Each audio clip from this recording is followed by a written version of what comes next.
2-11 공자가 말씀하셨다. 예로부터 내려오는 도를 익혀서 새로이 다가올 것을 깨달으면 스승이 될 수 있다. 도를 배워서 실천하는 것은 지도자인 군자의 몫입니다. 그렇다면 군자와 스승은 또 어떤 관련이 있을까요? 먼저 앞에서 제시했던 다음 기록을 다시 살펴봅시다. 하늘이 명한 것을 타고난 천성이라 하고 타고난 천성을 따르는 것을 도라 하며 도를 닦는 것을 가르침이라고 한다. 얘기 중용. 도를 배워 깨달은 것을 타인에게 가르치는 게 바로 도를 닦는 과정인 거죠. 저 역시 지금 열심히 도를 닦고 있는 겁니다.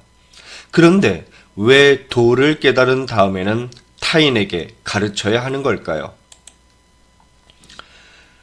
군자는 도를 배우는 게 어렵다는 걸 깨달아야 아름다움이 뭔지 알고 도에 위배되는 쉬운 길이 어떤지 깨달아야 악함을 알게 된다. 그러한 후에야 널리 깨달을 수 있고 널리 깨달은 후에야 스승이 될 수 있으며 스승이 되어 도를 가르친 후에야 우두머리가 될 수 있고 우두머리가 된 후에야 임금이 될 수 있다. 예기, 학기. 이 말뜻은 가르침으로써 도를 닦는 과정을 거쳐야 비로소 행정실무를 처리할 수 있는 우두머리가 된다는 겁니다. 이제 소개할 내용은 우리에게 잘 알려진 교학 상장의 의미입니다. 옥은 다듬지 않으면 그릇이 되지 못하고 사람은 배우지 않으면 도를 알지 못한다. 이러한 까닭에 옛날에 임금된 자는 나라를 세우고 백성을 다스림에 가르침과 배움을 먼저 했다. 상서 10명에 있는 삼가 처음부터 끝까지 배움에 종사한다 라는 말은 이를 일컫는 것이다. 비록 좋은 안주가 있어도 먹지 않으면 그 맛을 알지 못하고 비록 지극한 도가 있어도 배우지 않으면 그 선함을 알지 못한다. 이러한 까닭에 배운 후에야 부족함을 알고 가르친 후에야 어려움을 안다. 부족함을 알면 그런 후에야 스스로 돌이켜보고 어려움을 알면 그런 후에야 스스로 힘쓴다. 따라서 가르침과 배움은 서로 성장한다 라고 했다. 상서 10명에 있는 가르침은 배움의 절반이 된다 라는 말은 바로 이를 일컫는 것이다. 예기, 학기. 도를 배워야 자신이 얼마나 부족했는지 알게 되고 가르쳐야 도를 실천하기가 얼마나 어려운지 깨닫게 되므로 비로소 서로 더욱 노력하게 된다는 거죠.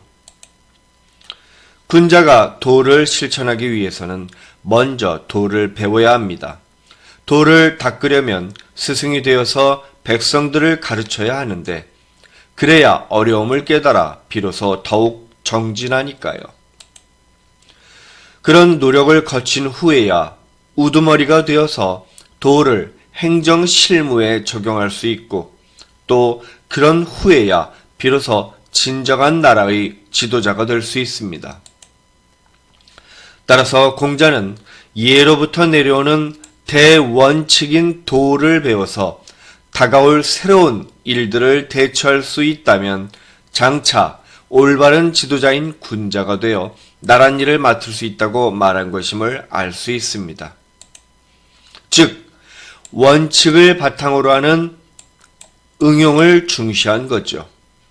이처럼 공자는 예로부터 내려오는 대원칙인 도를 바탕으로 해서 점차 이를 확대하여 응용해 나가는 자세를 올바른 리더의 모습으로 보았습니다.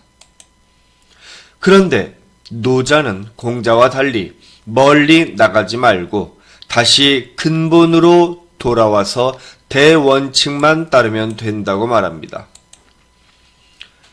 따라서 이러한 대동의 도를 견지하는 이는 가득 채우려 하지 않고 무릇 가득 채우지 않으므로 능히 포괄하여 새로이 만들지 않는다. 15장. 만물이 무릇 무성해졌으니 이제 각자 다시 그 근본으로 돌아간다. 16장. 지도자가 대문을 나가지 않아도 세상을 알 수 있고 창 밖을 보지 않아도 하늘의 도를 알 수 있다. 나가는 것이 멀수록 아는 것이 적어진다. 47장. 두 사람의 견해가 서로 다른 이유는 공자가 소강사회를 이끈 군자의 사람의 도를 주장한 반면 노자는 대동사회를 이끈 성인의 하늘의 도를 강조했기 때문입니다. 사람의 도는 원칙을 세분화하여 인, 의, 예로 절제하고 통제하는 것을 중시한 반면 하늘의 도는 세분화하여 통제하지 않고 천성을 따르는 무의자연의 대원칙만을 강조하죠. 특히 공자는 원칙뿐 아니라 이를 확대 재생산하는 연상 능력과 응용력을 대단히 중시했는데 이제 다음을 보면 공자가 왜 그토록 연상 능력과 응용력을 중시했는지 이해할 수 있을 겁니다. 7-8 공자가 말씀하셨다. 나는 배우고자 하는 모든 이에게 공정한 교육 기회를 제공하지만 분발하여 노력하지 않으면 더 이상 가르치지 않는다. 그리고 하나를 가르쳤는데 세 가지를 유추하여 새로운 것을 응용하지 못한다면 역시 더 이상 가르쳐주지 않는다. 13-5 공자가 말씀하셨다. 시경을 잘 외워서 임금이 그에게 직접 벼슬을 내려 나라의 정무를 담당하게 해도 스스로 능숙하게 행정 업무를 처리하지 못한다면 무슨 소용인가? 또 주변 나라에 사신으로 보내더라도 돌발 상황이 발생했을 때 스스로 그 일을 감당하지 못하면 무슨 소용인가? 제 아무리 시경의 많은 작품들을 외우더라도 스스로 연상 능력과 응용력을 발휘해 해결할 수 없다면 이는 일개인으로서는 말할 것도 없고 나아가 자기가 섬기는 임금을 망신시키는 게 아니겠는가? 이는 시경을 외워도 응용하지 못하면 아무런 쓸모가 없다는 뜻으로 예기에도 같은 말이 등장합니다. 시경 300편을 외워도 간단한 제사조차도 준비하기에 부족하다. 얘기. 결국 공자는 제 아무리 어려운 학문을 했다고 할지라도 지금 우리가 살고 있는 실생활로 확대해 응용하지 못한다면 그 학문은 아무 쓸모없는 죽은 학문이라고 말합니다. 배우는 이유는 실생활에 적용하기 위해서죠. 이러한 취지는 좌전의 다음 두 기록에서도 고스란히 드러납니다.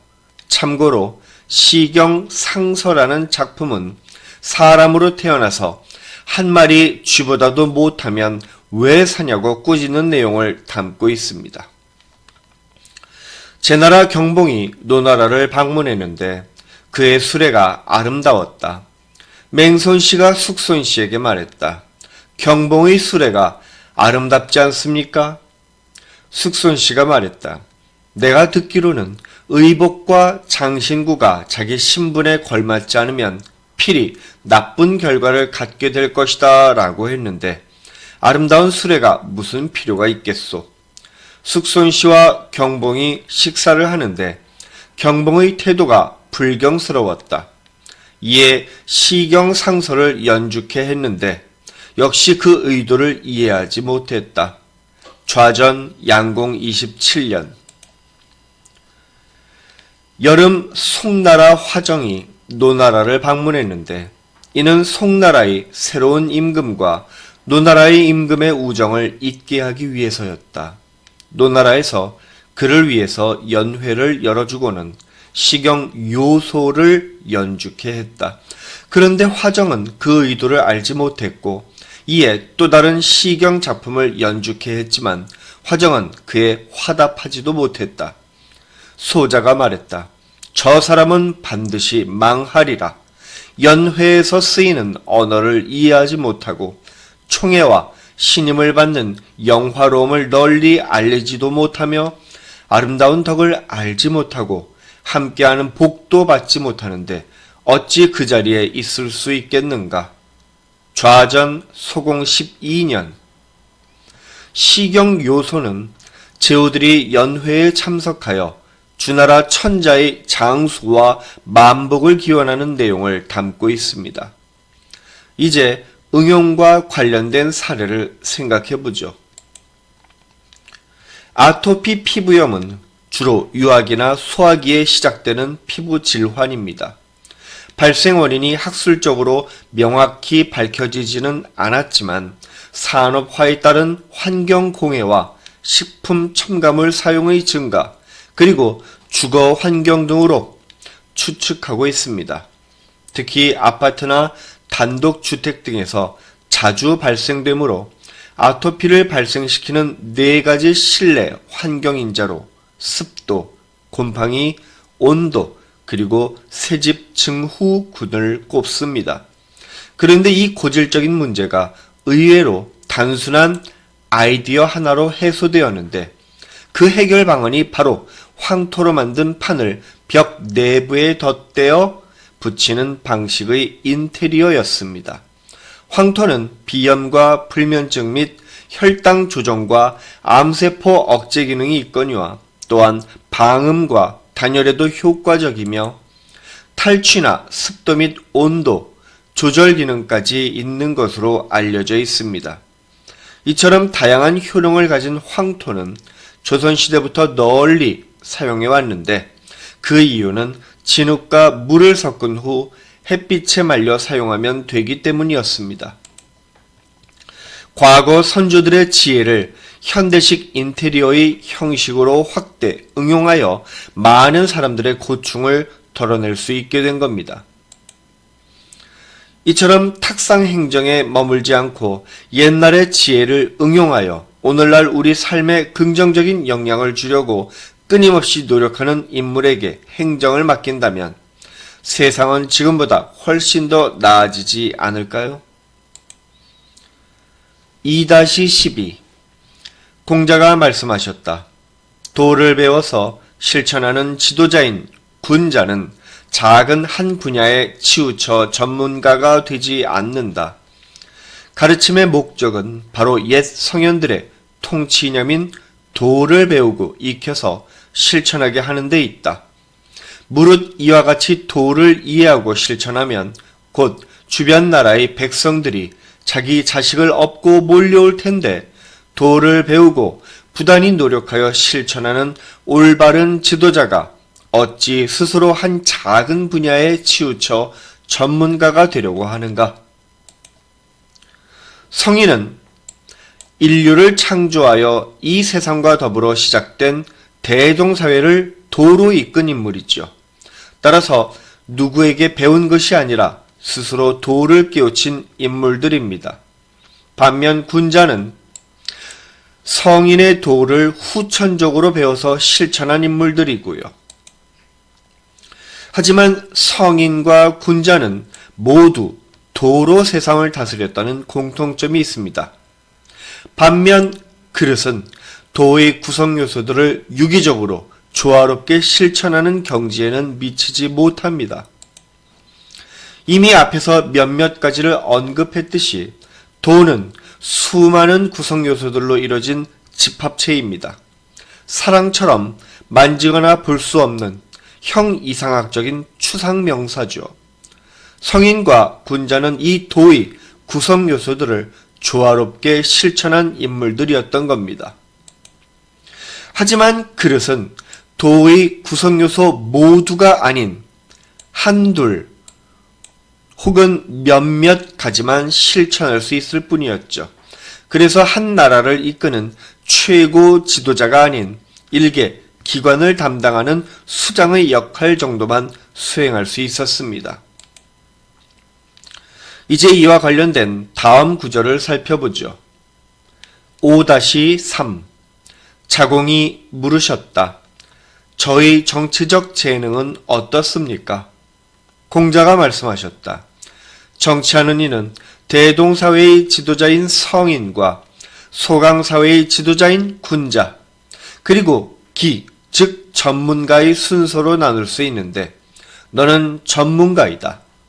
자공이 물으셨다. 어떤 전문가입니까? 공자가 말씀하셨다. 오곡을 담아 신께 바치던 제기와도 같으니 귀한 인재이다. 호려는 제사 때 쓰인 제기입니다. 그 해에 갓 추수한 오곡을 담아서 신에게 감사의 마음을 올릴 때 사용했으니 얼마나 대단히 중요한 그릇이었는지 짐작할 수 있죠. 하지만 공자의 교육 목표는 군자를 양성하여 나라를 안정시키는 데 있었습니다. 제자인 자공 역시 이 사실을 몰랐을 리가 없겠죠. 그런데 이제 스승께서 그를 일개 전문가 정도로 평가했으니 그의 기분이 어땠을까요? 무척 실망스러웠을 겁니다. 하지만 남을 비교하기를 좋아했던 자공은 금세 미련을 훌훌 털어버리고 기운을 차려 다시 묻습니다. 그렇다면 전문가 중에서 저는 어떤 수준입니까? 공자는 이에 대답합니다. 전문가들 중에서는 최고 수준이라고 할 수 있다. 따라서 이 대화를 통해 도의 구성 요소들을 유기적으로 조화롭게 실천한다는 것이 얼마나 어려운 경지인지 간접적으로나마 이해할 수 있을 겁니다.